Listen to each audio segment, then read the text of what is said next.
1 hanggang 18, ito po yung sinasabi ng salita ng Panginoon. Verse 1, Now the apostles and the brethren and the brothers who were throughout Judea heard that the Gentiles also had received the word of God. So when Peter went up to Jerusalem, the circumcision party criticized him, saying, You went to the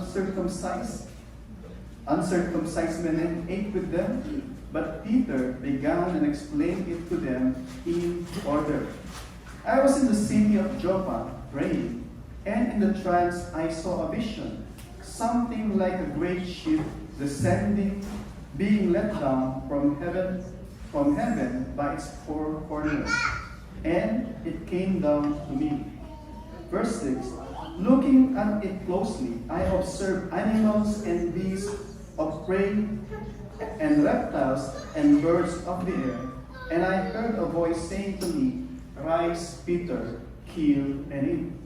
But I said, By no means, Lord, for nothing common or unclean has ever entered my mouth. But the voice answered the second time from heaven, What God had made clean, do not call common. This happened 3 times, and all was drawn up again into heaven. Verse 11, And behold, at the very moment 3 men arrived at the house at which we were sent to me from Caesarea, and the Spirit told me to go with them, making no distinction. These 6 brothers also accompanied me, and we entered the man's house. And he told us how he had seen the angels stand in his house and say, Send to Joppa and bring Simon, who is called Peter. He will declare to you a message by which you will be saved, you and your household. As I began to speak, the Holy Spirit fell on them just as on us at the beginning. Verse 16, And I remember the word of the Lord, how he said, John baptized with water, but you will be baptized with the Holy Spirit. If then God gave the same gift to them as he gave to us when we believed in the Lord Jesus Christ, who was I that I could stand in God's way? When they heard these things, they fell silent, and they glorified God, saying, Then to the Gentiles also God has granted repentance that leads to life. Ito po ang buhay na salita ng ating buhay na Diyos. Let us come to the Lord once again in prayer. Father, we come before you to the blood of your Son, Jesus Christ, our Lord, to the help of your Holy Spirit. Lord, help us na yung mga salita mo na aming binasa at muli na aming ihimay-himayin. Kasangkapanin niyo po ito, magbigay sa amin ng impormasyon upang kami, Panginoon, ma-move yung aming mga puso, mga isipan namin, Panginoon, patungkol sa katotohanan ng iyong kalooban, Panginoon, ng iyong nais para sa amin sa hapong ito. Lord, kayo po ang mangusap, gamitin niyo ang iyong mga salita at empowered by the Holy Spirit, Panginoon, upang ito tunay nga po mag-penetrate sa mga puso at magbunga ito, Panginoon, ng ayon dun sa iyo itinakda, Panginoon. Lord, mag-glorify yung pangalan sa kaligtasan ng mga lingkod, ng mga tinawag niyo na sa inyo ay mananampalataya. At ganoon din, makita namin, Panginoon, minsan pa ang iyong panawagan sa inyong mga anak, mga niligtas na ang kaligtasan, Panginoon, ay natatamo sa pagpapahayag ng iyong salita upang iyong mga tao makita nila, Panginoon, ang kanilang kasalanan at pangailangan ng tagapagligtas nito, Panginoon. Lord, maraming salamat po. Lord, manalangin na ikaw at ikaw lang ang maitaas at maluwalhati sa aming kalagitnaan sa hapon ito. Panalangin sa tulong ng Holy Spirit sa tanging pangalan ng aming Panginoon Jesus. Amen. You may please be seated po.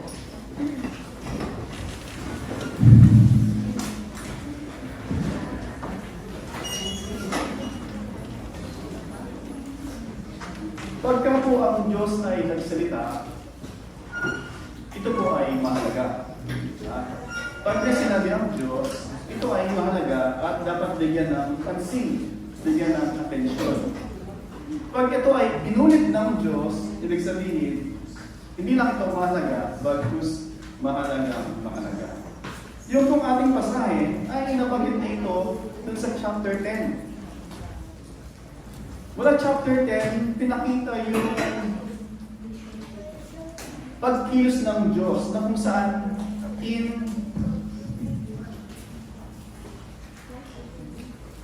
okay na po. Mas maliwanag pagka. Makita natin dito na ang Diyos, kumikilos siya doon kay Pedro na nananalangin at si Cornelius na nandun din na nananalangin sa kanyang tahanan. Magkaibang lugar sila. Yung isa nasa Joppa, yung isa nasa Caesarea, and yet God is working on the same meeting place na kung saan God is working para si Pedro ihanda siya na mayroong darating na mensahero mula kay Cornelius at si Cornelius naman inahanda siya ng Diyos para mag-send ng delegate niya papunta kay Pedro. For what purpose? Para pumunta si Pedro at ipahayag yung mabuting balita sa sambahayan ni Cornelius. Nakita po natin doon yung sovereignty ng Diyos doon sa circumstance ng dalawang tao na ito. So makita po natin, yung pamagat po natin mensahe, God granted repentance that leads to life. Walang S yung God's. God grants repentance that leads to life. So yung ating ihimay-himayin natin yung title. Simulan natin doon sa God. Diba? Tignan natin dito, simula sa verse 1 ng chapter 11, sabi niya, the apostles and the brothers who were throughout Judea heard that the Gentiles also had received the word of God. Ano ba yung makita natin doon? Merong word of God na ipinahayag si Apostol Pedro doon sa mga hentil. Sino ba yung hentil? Si Cornelius ay tinuturing na hentil. Para sa mga believers during that time, yung mga Gentile, para sila ma-accommodate dun sa kaligtasan, number one, they have to undergo yung circumcision.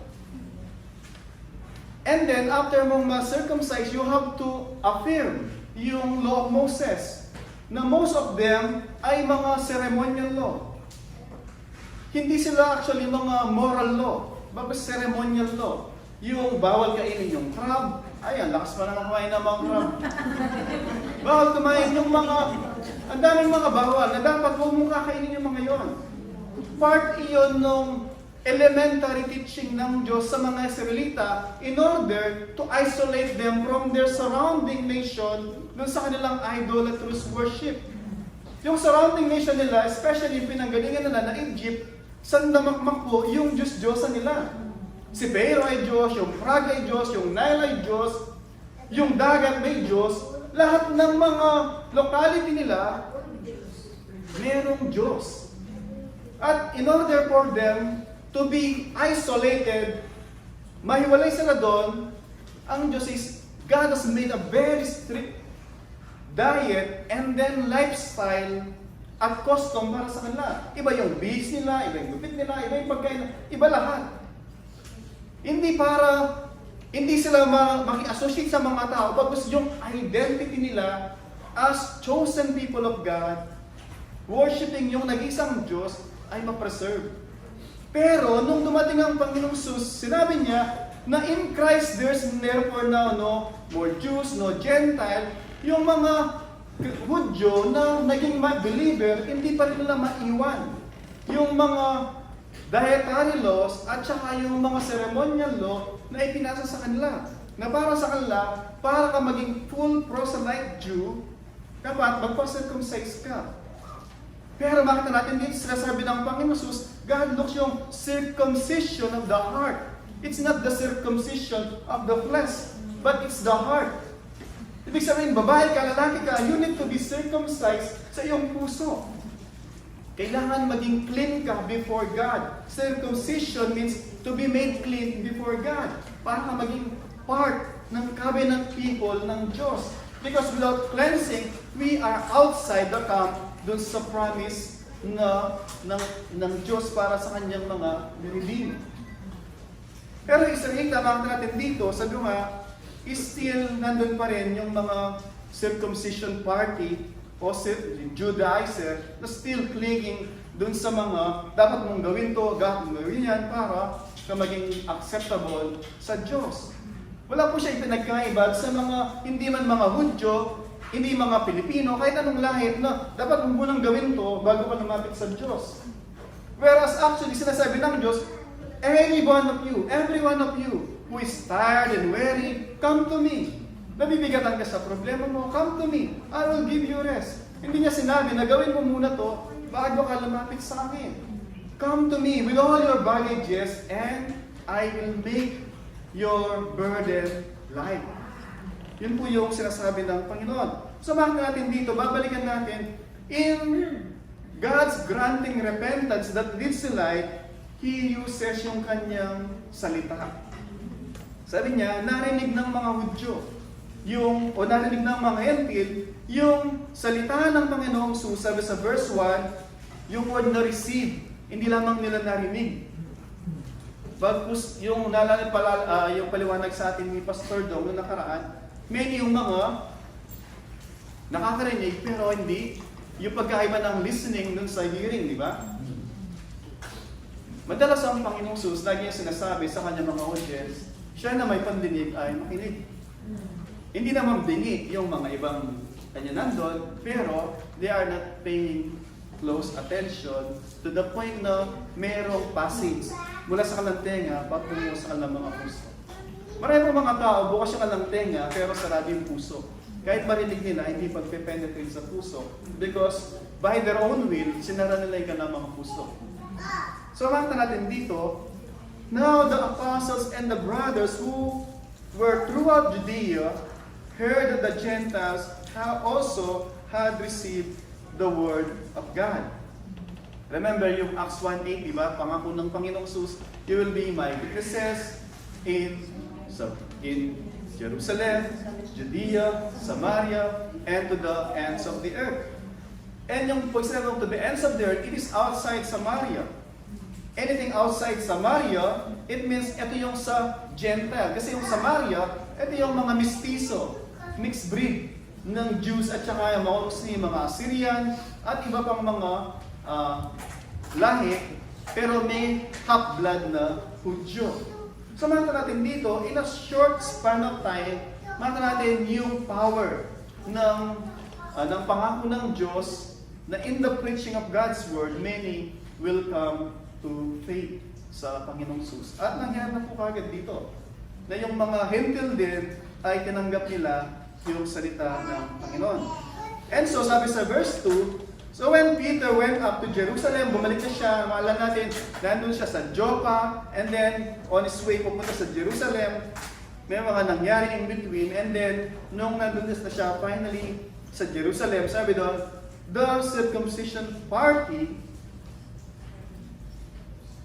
criticized him saying, naalala ko, nung nag-aaral kami, pag nagbabible study kami sa bahay ng mga bata, narinig niya itong circumcision party. Sabi niya, may party pala ng circumcision. Ano na, pare? Sabi ko, ito ay grupo. Yung party, parang nationalista party, gano'n, di ba? So, ito yung mga mananampalataya na, pero they are still clinging dun sa mga traditional na mga ceremonial law na hinandover kay Moses and then pass on to their generation. Sabi niya so siya ay criticize, saying, yung word na criticize dito, they stand in his way. At yung doon hindi lang one time, bagkus nandun yung kanilang persistent na panunuligsa sa kanya. And later on, nakatimak natin to sa Book of Acts. Pagdat after nito, ibang mama na yung makikita natin sa Book of Acts.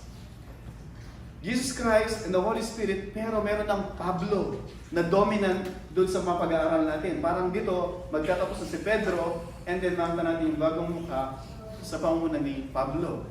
And then makita natin si Pablo, number one siyang tinutuligsa ng mga circumcision party o mga Judaizer. Ito yung mga legalistic. So tingnan natin, sabi niya, you went to the uncircumcised men and ate with them. Sabi nila, pumunta ka doon.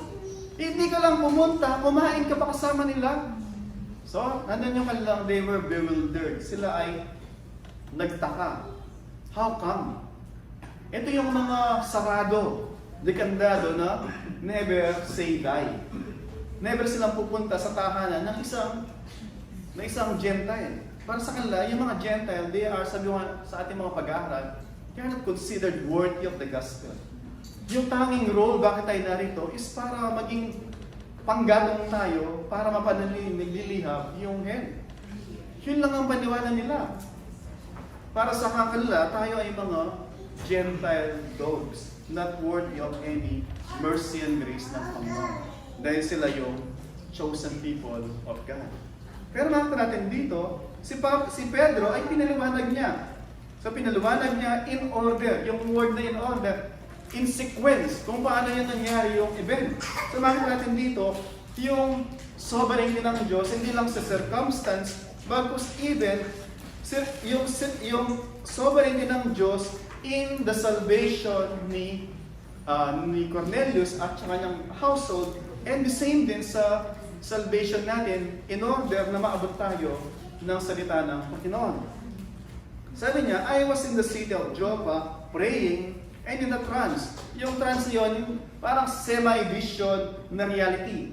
Hindi siya nananaginip, hindi siya natutulog. Parang may nakikita siya mga image na nangyayari sa kanyang harapan. At the same time, siya ay unconscious.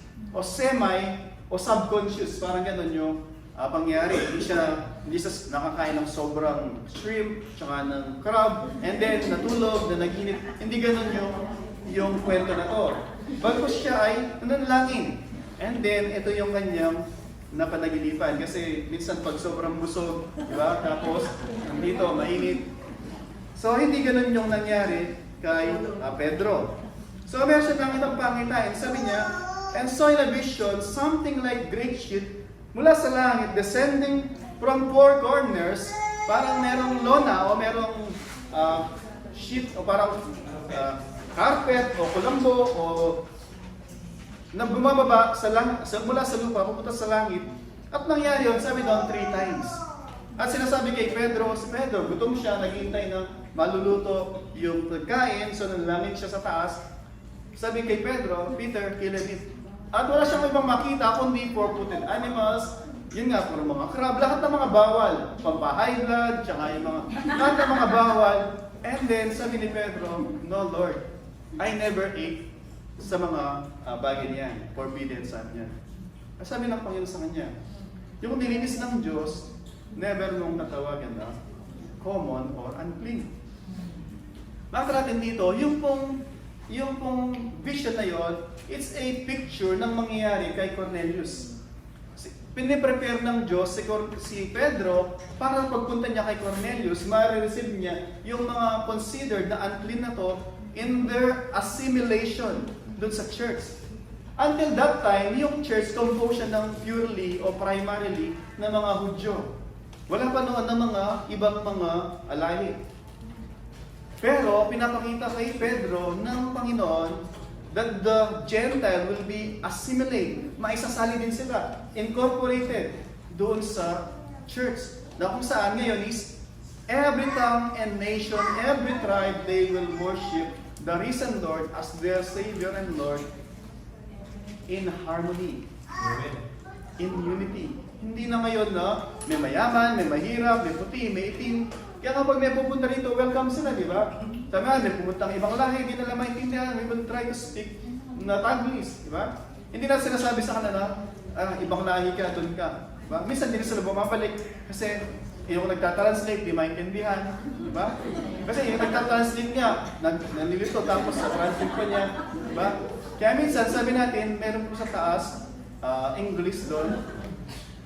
And meron, pumupunta sila doon, hindi sa ayaw natin. But welcome sila, and we try. Diba? Pero sometimes dahil sa challenges na ngayon, sometimes mas mainam talaga sa kanila na pumunta doon sa sa language na madali silang makaka-adapt. Diba? However, welcome po sila. Diba? Kung kayo pupunta rin kayo doon, welcome din kayo doon. Diba? Hindi namin kayo pinagtatabo yan, pero kung gusto nyo English, hindi maintindihan Tagalog, namin ni Pastor Dong, you are welcome doon, di ba? And kukunin namin kayo ulit. And then, sabi doon, so sabi ng Panginoon, so ulit, it's not, hindi yun literal na nangyayari, bagkus isabi yung nga kanina, is God's way in preparing Peter para pagharap niya kay Cornelius, ready na siya. Preparation ng Diyos kay Pedro, may ginagawa ang Diyos kay Cornelius, para pag nag-meet sila, it's all prepared. Diba? So ganun din po, makita natin, mga kapatid, bago kayo pumunta dito sa church, may nag-invite sa inyo, diba? Wala kayong intention na sumama. Pero dahil for any other reason na inisip natin, bakit kayo sumama? Pero hindi nyo alam, actually, it is God conditioning yung heart niyo. And then, ang Diyos ang nag-orchestrate ng lahat para pag narinig yung mabuting balita, ready and conditioned na yung heart po ninyo. Makita natin doon, God is sovereign, not just in circumstance, but in preparing sa ating mga puso para pagtanggap natin ng mabuting balita, ready na po tayo. And as sabi doon, so in-explain niya sa kanya, so descending, sabi doon, being let down from heaven by its four corners and let down to me, looking at this closely and observe, sabi niya, yung mga beasts, prey and reptiles, birds in there. And I heard a voice, so yun nga, killing it. At sabi niya, kinonsider niyang unclean yung mga bagay niyon. But then, second time, then third time, same yung pattern na kung saan sinasabi sa kanya ng Diyos na nililisan niya yung mga bagay na yun. Na kung saan ngayon, hindi na kung saan, kung ano yung pumapasok sa Biblia, yung nagpaparami sa tao. Kung ano yung nasa loob. Hindi na nagpaparami, kumain kang dinuguan, maging unclean ka. Bagus kung ano yung nasa puso mo at lumalabas sa bibig mo, that kung ano yung pinapakita niya, kung ano yung nasa loob. Diba? Kung ano yung malabas sa bibig mo, kung ano yung ginagawa ng kamay mo, kung ano yung dinidesire ng mata mo na makita, yun yung tinitibok ng ating mga puso. So makita po natin dito, yung grace ng Panginoon na pinapakita sa atin, ginawa niya ito, siya yung gumawa, siya yung naglinis. Diba? Siya yung nag-reconcile ng Jews and Gentiles, reconciling to Himself. And then sabi niya, verse 10, this happened 3 times, and all was drawn up again to heaven. So nung niready siya, pagdating sa verse 11, sabi niya, and behold at that very moment, 3 men arrived. So makita natin doon, yung events in order, so nire-ready siya, pagdating ngayon ng mga delegates, sabi doon, pagdating ng delegate, verse 11, and behold, that very moment, 3 men arrived at the house in which we were sent to me from Caesarea. So ready siya, and then verse 11, confirmation, sabi doon, and the Holy Spirit, when the Spirit told me to go with them, making no distinction. Yung make no distinction, do not consider them unclean or Gentiles any longer. So makita po natin doon, mga kapatid, merong vision and there is confirmation. Yung confirmation na ano? Yung Holy Spirit, kung ano na yung sinabi sa kanya in a trance, and then sinabi din sa kanya ng Panginoon Jesus sa Acts 1:8 na makakarating mabuting balita to the Gentiles, nandun lahat yon, nagko-confirm, nag-a-affirm dun sa pangitain na nakita niya. At pagdating ng mga tao, ready na siya. Why? Because binerify niya na eto nga yung kalooban ng Panginoon. Sa ating mga pananalangin, sa ating mga decision making, nire-ready tayo ng Diyos. At the same time, we have to check ay sa salita ng Panginoon. Which later on mangyayari din actually. Sabi sa verse 18, mag-jump ako, sabi niya, Sabi niya sa verse 17, then sabi niya, verse 16, sabi niya, and I remembered the word of the Lord, how He said, John baptized with water, but you will be baptized with the Holy Spirit.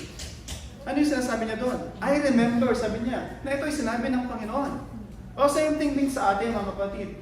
Gusto natin ma-assure yung ating vision, yung ating panaginip, yung sinasabi ng Panginoon sa atin, always check, ito ba ay ayon sa salita ng Panginoon? Yung mga, kung ano mga pangitain, panaginip, o yung mga naisip natin, huwag tayong mag-rely outside doon sa salita ng Panginoon. Lagi natin maging batayan, ito ba tumutugma sa sinasabi ng salita ng Panginoon?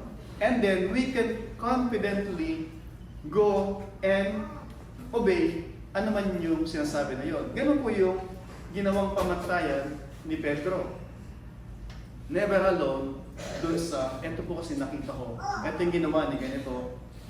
Kung hindi ito yung pinapakita ng salita ng Panginoon, pray and keep praying until we are led doon sa passages ng Bible na nagko-confirm na ito nga yung dapat natin gawin. Okay po? Samahan natin dito, and then sabi doon,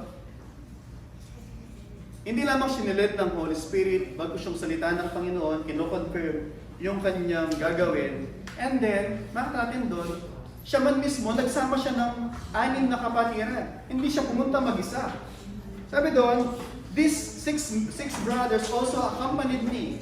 Sabi ko kanina, doon sa law ng Egypt, na Moses dinala nila doon sa kanilang bayan, na pag merong 7 witnesses, it confirms at validate yung isang testimonya. And dinala nila yun, sabi ko nga, doon sa kanilang court law, at even pagdating sa Revelation, yung 7 witnesses, 7 lampstand. So ano po yung pinopoint doon? Si Pedro, never siyang pumuntang mag-isa, thinking na ako si Pedro, ako yung kanang kamay ng Panginoong Jesus. Walang ganon. Pumunta siya in order na maging witness yung mga to. And in order din na if he will need yung support na physically, nandun yung mga kapatid to strengthen him doon sa kanyang gagawin. Hindi niya pinagano na ako yung Superman, kaya kong gawin ang lahat ng bagay. Wala pong mga Superman doon sa church. Meron lamang Super Lord at Super God. Diba? Siya yung nagbibigay ng strength sa atin. So may gagawin po tayo mga kapatid. Tandaan natin, we are not to do all things. Hindi natin kinakailangan gawin lahat ng mga bagay. Kaya nga po sa church, di ba, nakakatuwa na pag dinelegate mo, tinawagan ka, sis, mag-pray. Ay, si pastor ako na naman lagi. Diba? Magpe-pray na nga lang. Diba? Alam ko, di naman nagreklamo, bagus natutuwa. Kaya lang, gusto lang, meron ng mahal na. Si pastor, iba naman. Diba? So, kung si pastor na mag-opening prayer, mag-closing prayer, sa mag-exhort, diba? Si pastor na lang lagi, diba? Magiging Superman na si pastor, diba? Why natin is, it's a joy as by God's design. Dinisign ng Diyos yung gawain sa church na hindi lang si Pedro yung gagawa. Bakit nyo si Felipe? Hindi apostol si Felipe, siya tawanan, di ba? Si Felipe, isang deacon. And then makita natin, later on pa, yung mga apostol na nandili sila sa Jerusalem, pero yung mga believer, ay they were spread. Sila yung mga nangaral. Hindi yung mga apostol, yung mga nangaral sa iba-ibang lugar. Kasi Pablo nangaral siya. Pero mostly, yung mga common, ordinary believer ng Panginoon, sila ang ginamit ng Panginoon for the spread ng mabuting balita. Kasi it's design ng Panginoon na pag kinilos niya tayo, ay sa kanyang Acts 1:8 na mandate, bibigyan niya tayo ng Holy Spirit para magawa natin yung pag-witness para sa Kanya.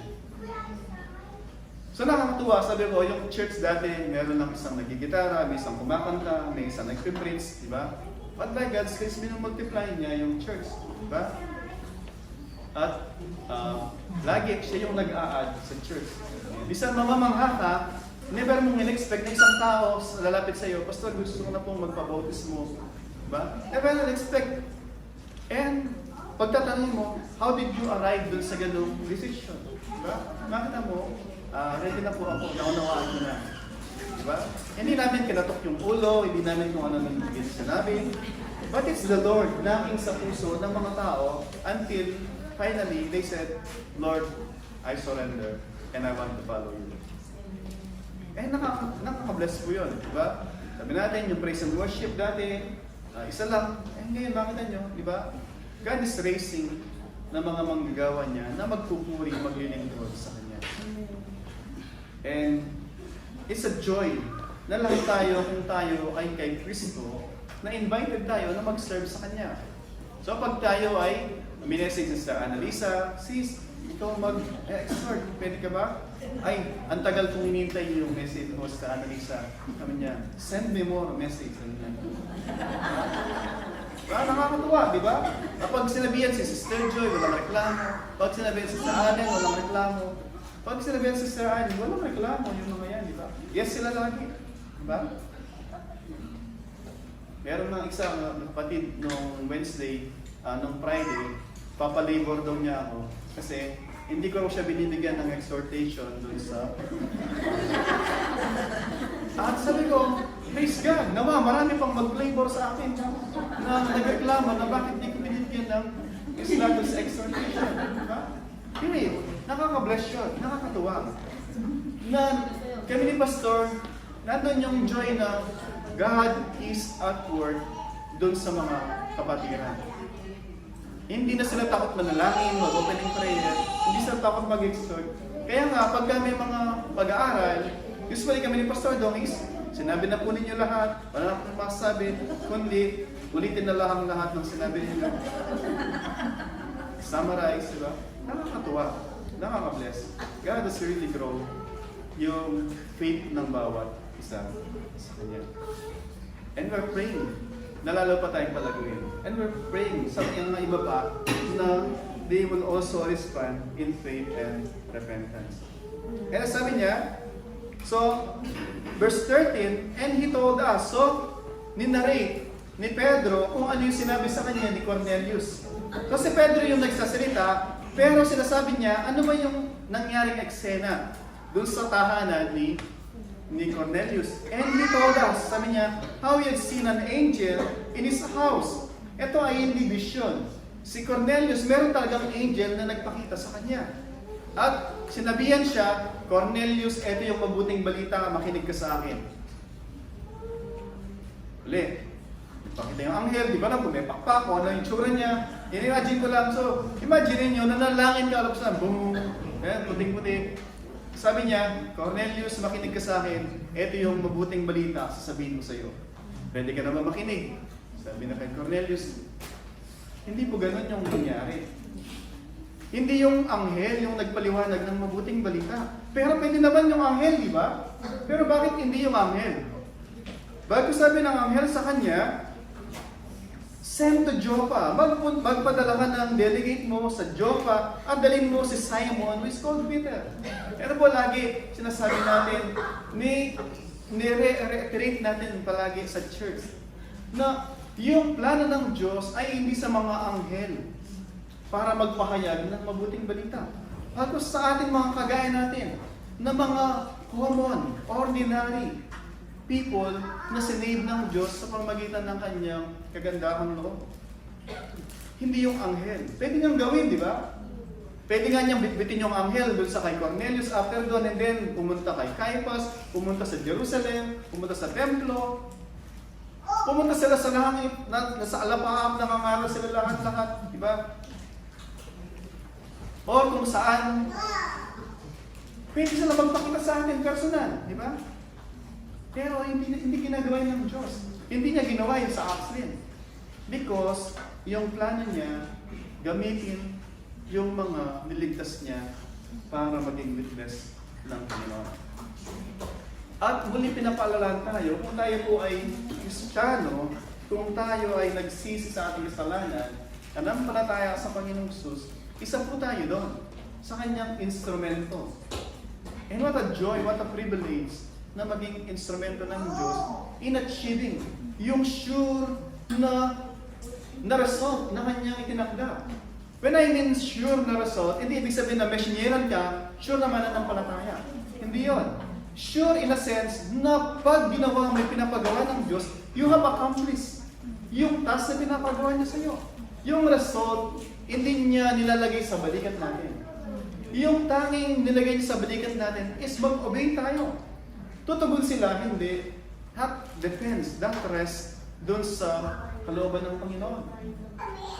So mga kapatid, nakakatuwa, sabi mo nga, di ba, meron isang Ate Noemi once upon a time, nag-invite siya ng isa, yung in-invite, nag-invite na naman, then yung isa, di pa nga nakaka-attend, sabi ko, nakapag-invite ka agad.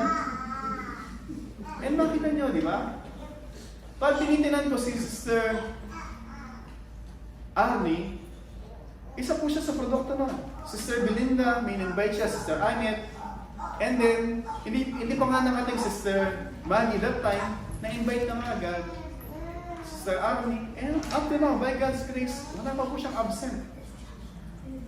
Makikita natin yung consistency. Naalala ko nung Sister Seth, ganun din.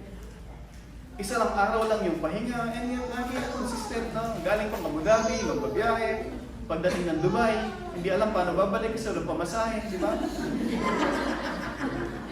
And then, ay gagamitin ng Panginoon. Hindi mga anghel, sabi ng anghel sa kanya, o sakay ka, punta tayo Abu Dhabi.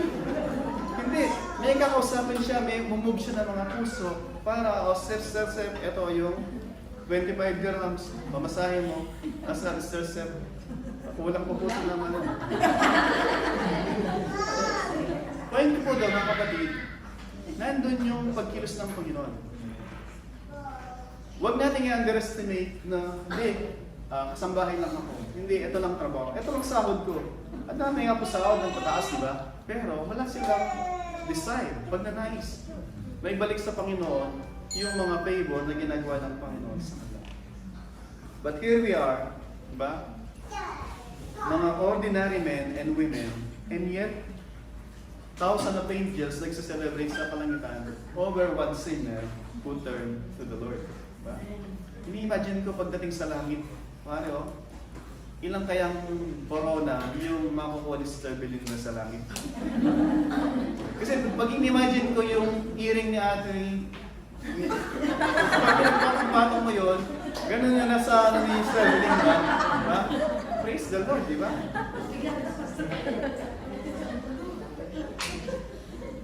Point is, mga kapatid, God is faithful. Pag faithful tayo sa simpleng task na pinapagawa niya sa atin, He will honor yung ating mga effort. Again, sabi ko nga, we have to do yung task na pinapagawa sa atin. Simple yung task na binibigay sa atin. Pero God, siya yung kikilos. But we have to take the step. Hindi ka makakating sa 100 steps unless you take yung first step. Okay po? Wala natin gustong pumayat. Diba? Pero bakit after 3 months, same pa rin? Diba? Kasi akala nila, pag dinesire mo na pumayat, papayat ka. Hindi ko gano'n, di ba? Kailangan mong pawis-pawis ka na, pawis. Gusto mong lapain yung, may nakita ka ano, gusto mo lapain. Pero, you have to control yung appetite mo. Diba? It takes effort. It takes yung discipline. Diba? Discipline sa maraming bagay para magawa natin yung pinapagawa ng Panginoon. Discipline na naisin natin at gawin natin yung pinapagawa ng Panginoon sa atin. And then sabi niya, so He will declare message to you by which you will be saved. Sabi niya, so uli at isasabi natin, God uses yung kanyang word in bringing many sons and daughters unto Himself. Ginagamit niya, sabi doon, He will declare a message to you by which you will be saved. Inulit natin to, namakita natin dito, until this time, si Cornelius at saka yung kanyang pamilya, they were not saved. And they need to hear yung gospel para sila maligtas. Marami po mga tao, nakala nila, dahil sa day in, day out, nasa church sila, nanlangin sila, they thought na yung salvation is automatic. At natin dito, as devout as Cornelius, hindi siya saved hanggang din sa time na to. Kailangan niya marinig yung mabuting balita. Same din po sa mga pamilya natin, mga kapatid. Kailangan nilang marinig yung mabuting balita. Same din sa mga anak ko po. Lumaki sila sa church, pinanganak sila doon sa dito na. Buong buhay nila, nasa church sila. But they have. Kailangan nila marinig mabuting balita. Kailangan silang i-usher, kailangan silang i-lead para unawaan nila ano ba yung mabuting balita. Otherwise, hindi automatic na lalaki sila na automatic Christian sila. Gusto nila magpabautismo, sabi ko, no, let's wait. Si Primo dati, nung nabautismo si ate niya, dahil kaya na ako magpiling magbabautismo. Nung time na yun, si ate Iris ko, siya ay -4, so siya 80. Sabi ko, let's wait another 4 years. 4 years more, sabi ko. Nainip siya noon. Pero by God's grace, 4 years, parang kahapon lang. May anak na naman si Sister Joy. Ang bilis, diba? So, makita mo natin. And sabi niya, verse 15, as I began to speak, sabi niya, the Holy Spirit fell on them as on us on the beginning. Makita po natin dito, mga kapatid. Habang nangangaral si Pedro ng mabuting balita, in-interrupt siya ng Holy Spirit. Sino yung kinasihan ng Holy Spirit? Yung mga naligtas. As they were listening and hearing yung gospel, they received it, and then, kaakibat nun, yung Holy Spirit, nakalang tinanggap. Gusto nyo tanggapin yung Holy Spirit, hindi kayo sigurado, receive yung mabuting balita. Ano ba yung mabuting balita? Jesus Christ is the gospel. Jesus Christ is the Savior of sinners like you and me. If we will admit na tayo ay makasalanan at kailangan natin ng tagapagligtas. And then sabi doon, I remember, yun nga sabi ko kanina, na yung pangaral ng Panginoong Jesus, John baptized with water, symbolized ng cleansing, but then you will be baptized by the Holy Spirit, symbolized that we are ownership of the Lord. And then sabi niya, pagdating dun sa verse 17, if then God gave, gusto i-note yung gave. Sabi doon, if God gave, yung word na gave, ibinigay freely, sovereignly, benevolently. Ibig sabihin, binigay niya ayon sa kanyang kalooban, ayon sa kanyang will. Hindi dahil sa ikaw ay deserving ng bagay na to. Sabi niya, if God then gave the same Spirit to them as He gave us when we believe in the Lord Jesus Christ, who was I that I could stand in God's way? Sabi ni Pedro, God's way, na i-save yung mga tao. Uli po. It is the will of the Lord to save yung mga tao na wala pang tamang relasyon sa Kanya. So hindi tayo nagpe-pray na, Lord, kung kalooban mo po na i-save ako, Lord, i-save mo po ako. We don't pray yan. Lord, save me. Yun yung panalangin. Lord, walang if. Lord, save me. Have mercy on me. And receive me. Lagi, pag sinasabi ko, whenever we commemorate yung Lord's Supper, lagi, bumabalik ako sa Catholic na isang tinatreasure ko pag manalangin doon, di ba? Gumaganon tayo, sabi natin, I am not worthy to receive you, forgive me and I shall cleanse me and I shall be healed, di ba? Lord, di ako karapat. Dapat tanggapin ka, patawarin mo ako, o isang salita mo lamang, ay gagaling ako. Those are biblical na mga panalangin. And same yung dapat natin gawin. Whenever we come to the Lord, Lord, I am not worthy to receive you. But forgive me, cleanse me. Sa isang salita mo lang, Lord, ako ay nilinis. Sa isang salita mo lang, ako ay gagaling. Yun yung panalangin natin. Yun yung cry ng isang tao na hindi siya Lord, pag ginawa ko ito, tatanggapin mo ako. No, you don't bring anything before the Lord except yung sin natin at saka yung unworthiness natin. Yun lang ang dinadala natin sa harapan ng Panginoon. Everything is all but God's grace. Grasya at biyaya lang ng Panginoon na ipagkaloob niya sa atin yung kanyang libreng kaloob na kaligtasan. And then sabi niya, when they heard these things, they fell silent. Yung mga naging silent, ito yung mga legalists. Ito yung mga circumcision party o ito yung mga Judaizer. Sabi niya, they fell silent. And then, the next doon, sabi niya, and they glorified God. They glorified God. For what? Doon sa inclusion ng mga Gentile doon sa kaligtasan. In their assimilation doon sa Church of Christ. Na sila man ay kabahagi doon sa katawan ni Kristo.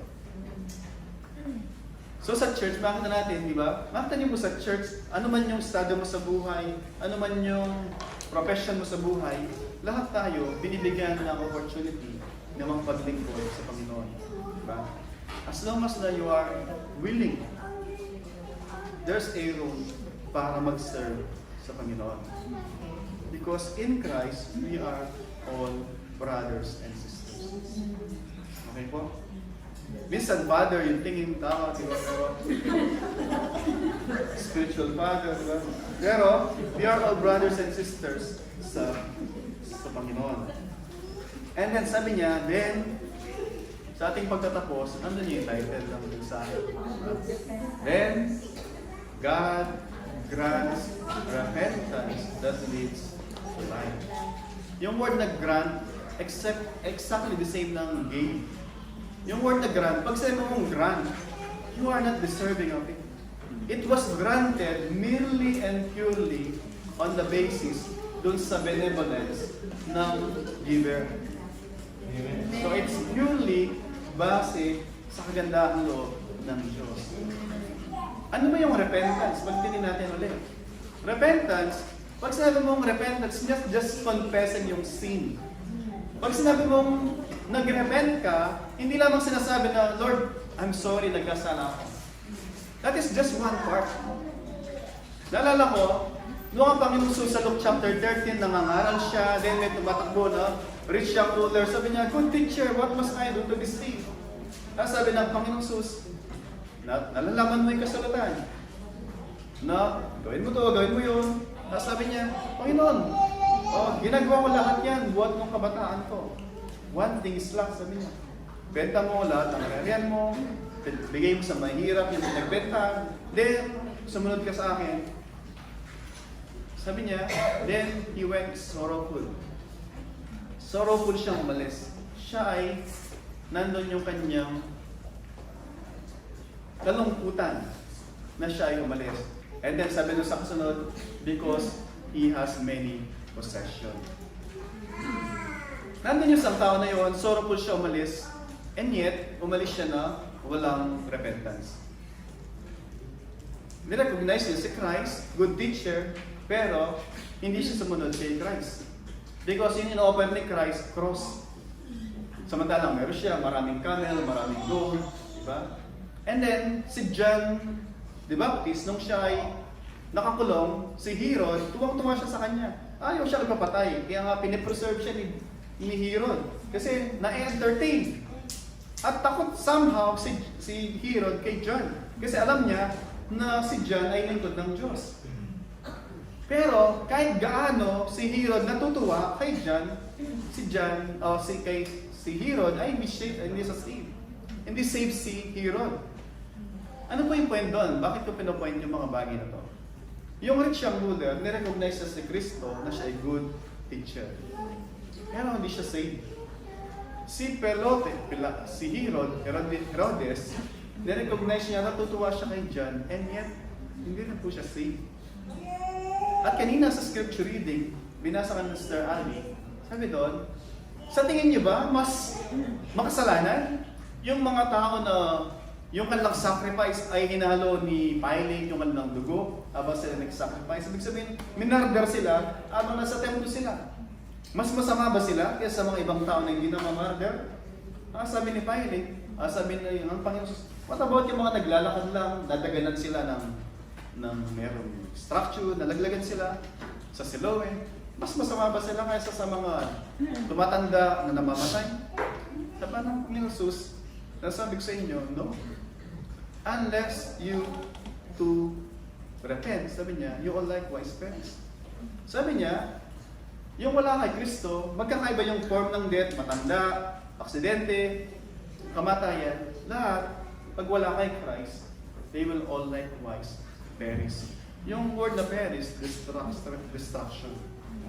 Perish meaning you will suffer yung punishment without mercy and without Christ. Yun po yung sinasabi ng Panginoon. Either you will die with Christ, or you will live with Christ, or you will suffer yung punishment away from the mercy and love ni Kristo mag-isa.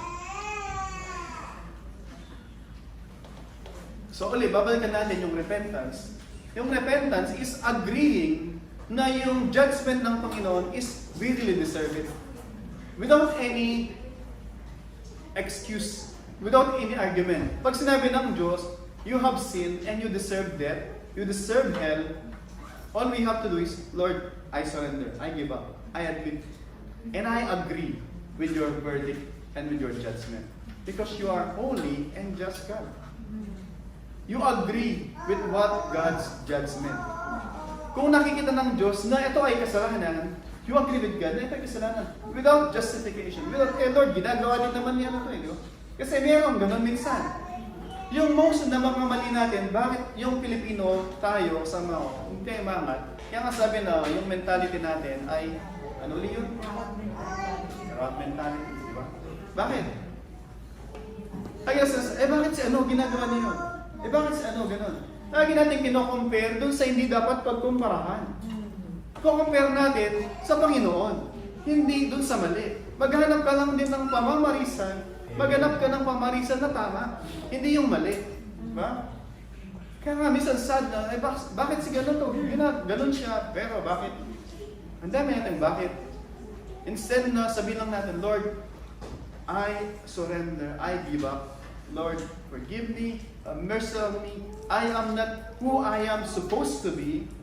I am not what I ought to be.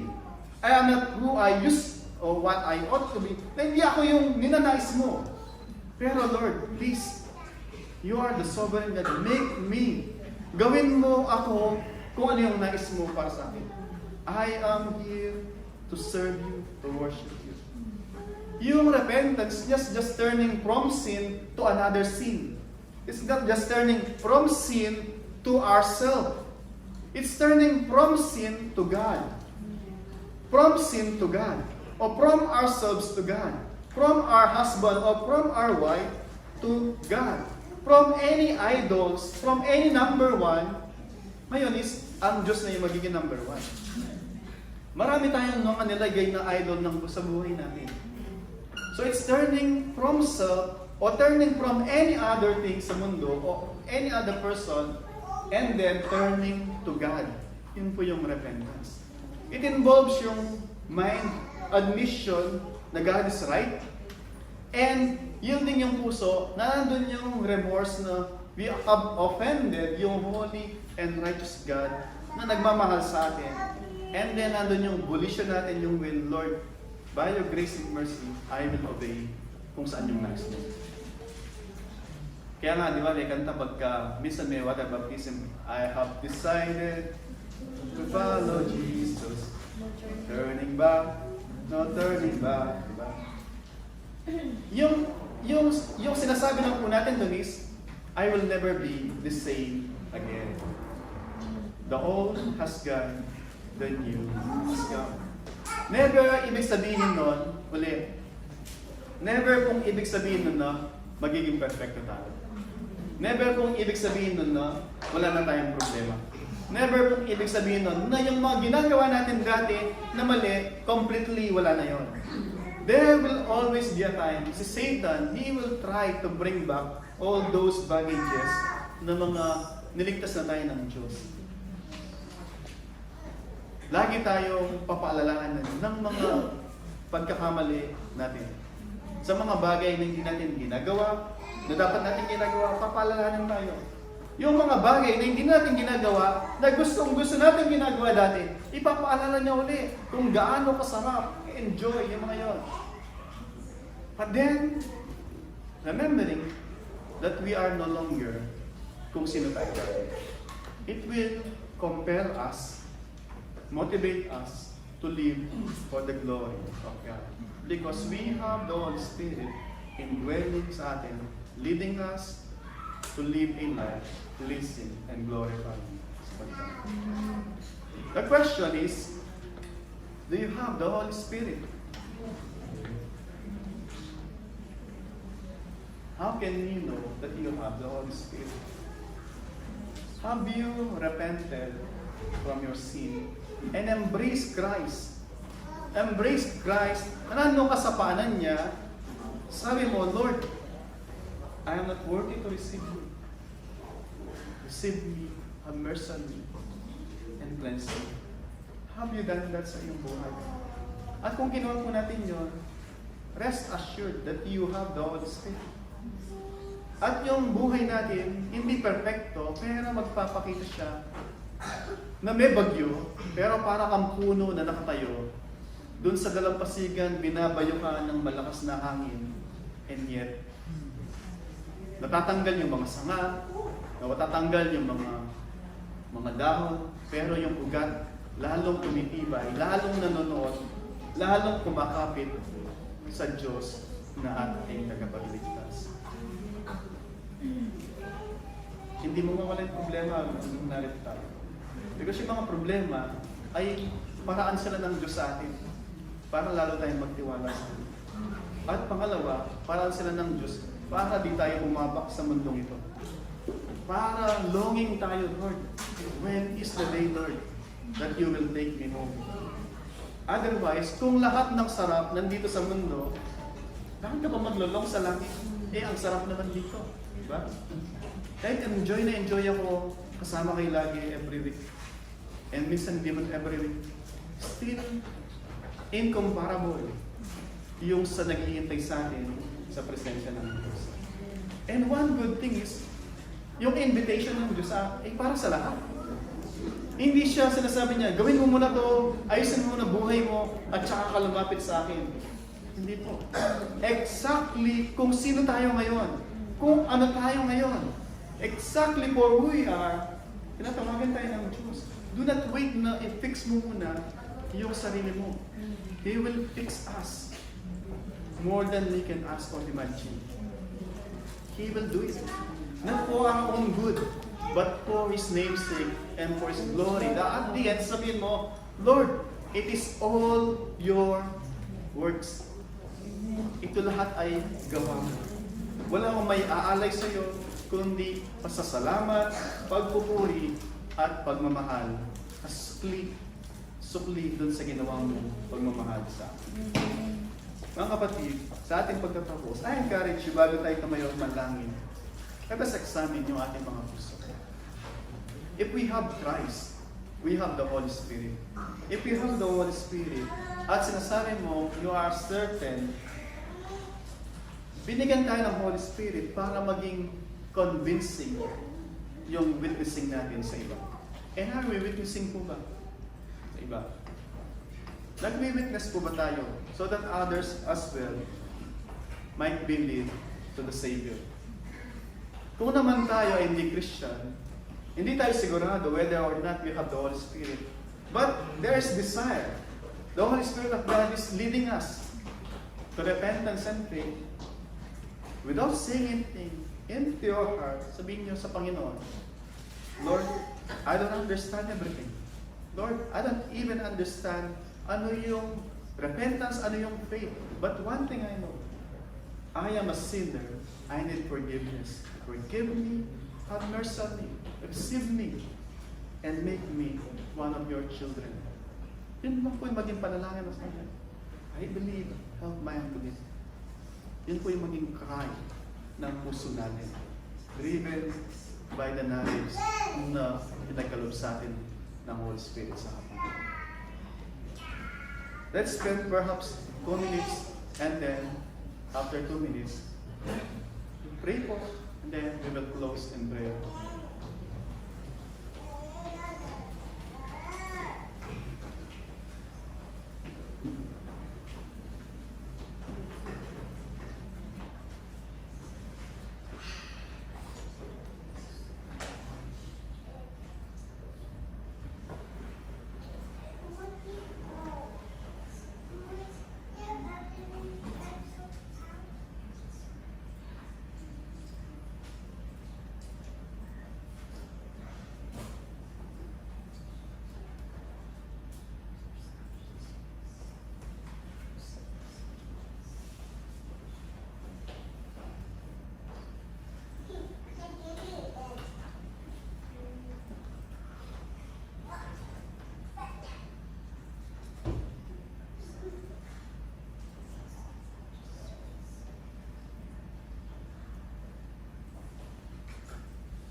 Let us all stand and come to the Lord in prayer.